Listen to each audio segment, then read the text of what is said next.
All right, so when we discussed the integration stuff last class, we talked about the idea that if you have y equals 3x squared, the integral of that could turn into a lot of different options, right?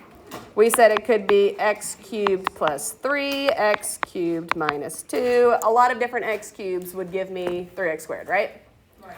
So in generic just discussion of this, we're looking at a quadratic, right? Okay. If it's a quadratic, and that's the derivative, what does the integral have to be? Some form of cubic, right? So it could be the cubic that looks like this. It could be the cubic that looks like this. It could be the one that's over here.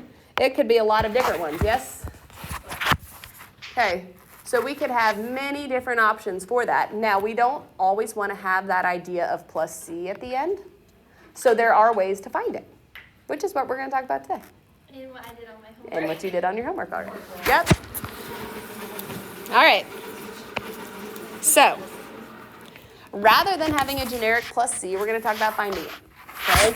They call these differential equations, which sounds like super complicated, but it's like a derivative equation. So not only are you going to integrate, you are going to use the given information to find that value of c.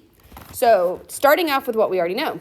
If we know the derivative is this, do we know how to find the integral of this? Yeah. Sure.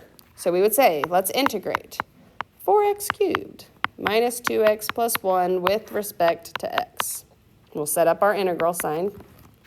And then we'll say, okay, if we're going backwards here, 4x cubed integrates to what? X to the fourth. 2x integrates to x squared. And 1 integrates to what? X. And then plus c. So we say, okay, this is now our f of x, right? Because that's our original function. Now, let's go back and look at the information that we haven't even looked at yet. We have been given f of 2 is equal to 5. What's 2? An x. What's 5? The y value. What's the only variable left for us? C. So this is just plugging in to solve. So you now know, okay, f of x is equal to 5. Each of my x's turns into 2. And I am left with just one variable to solve for, c. So I say to myself, I've got 5, 2 to the fourth is 16, minus 4 plus 2. That's going to give me 5 is equal to 14 plus c. Therefore, c is equal to negative 9. So officially, our full answer with no generic c for f of x is f of x is equal to x to the fourth minus x squared plus x minus 9. So rather than just saying everything has a c, if you're given enough information, you can actually find what that c is. No, it's not bad at all. Yeah. We're going to do a couple practice problems, and that's it. Yeah. All right. Now, this one, we want to solve the full thing, but what we are given is what? So you got double integration? Yes, we're given the second derivative. So we're going to do it a piece at a time. So we'll do it twice. Okay? Yep, so we'll do this exact process twice. First, we're going to integrate the second derivative with respect to x.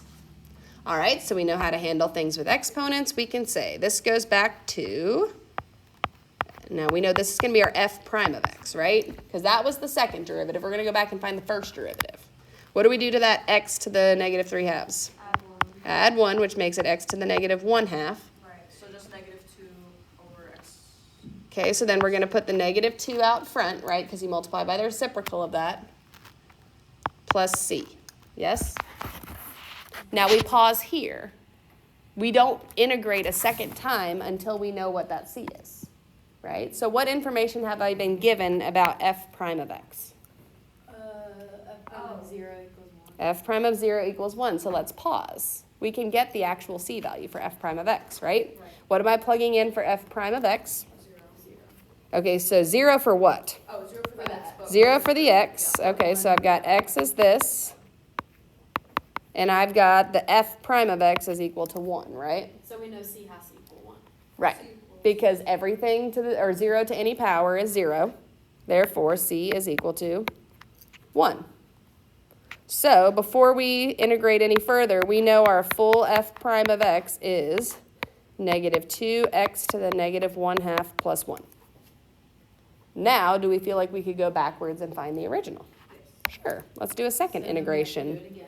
So we do an integration of negative 2x to the negative 1/2 plus 1, all with respect to x. This is going to give me f of x. So now we go one more step backwards. That x to the negative 1/2 So it becomes x to the, becomes x to the positive 1/2. and then Usually we divide by the exponent 1/2, but that's like multiplying by the reciprocal. So what number is going to be out front? Negative 4 plus 1 integrates to what? X plus c. wait, how did you get -4? So there was a negative 2 out front. When you integrate this to x to the 1/2, you multiply by 2. Oh, I was not, Is that good? yeah. Okay. And then, just like last time, we pause and say, okay, now I've been given f of 1 is equal to 5. Therefore, I can take my equation and say, now x to the 1/2, when I plug in 1 to that, I do want to think about that as a square root of 1, because that's easier. The other one, we left it in fraction exponent because it was 0. It didn't matter. And this is all going to be equal to what? 5. So I have 5 is equal to negative 4 times the square root of 1 will just be what? Negative 4 plus 1 plus c. So negative 3 plus c. Yep. So our final answer to this is that f of x.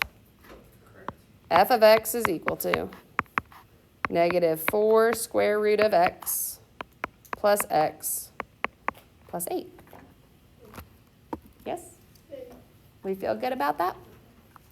All right, like I told you, I had 3 examples for that, and that was all I really needed to talk to you about. So what I'm going to do real quick is give you just like 1 or 2 practice problems for the back, and then we will be done. All right, here we're solving this. F prime of x is equal to this, and you're given f of 1 equals 5. So go back and solve the whole way through.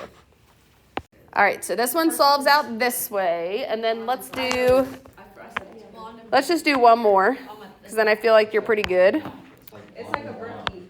F prime of x is equal to 4x to the 1/2, and then we are given y is 21 when x is 4. Okay, so that'll be our last practice one then. I'm just gonna say, So the homework over this will have some of the solving stuff, which will re-practice the exponent rules and stuff. And then it will also have basic practice with the trig stuff, with the C's and all of that. But that's the extent of that homework. And so because I've given you this much time, we are going to use it for homework. Yes? yes, thank you. Mhm.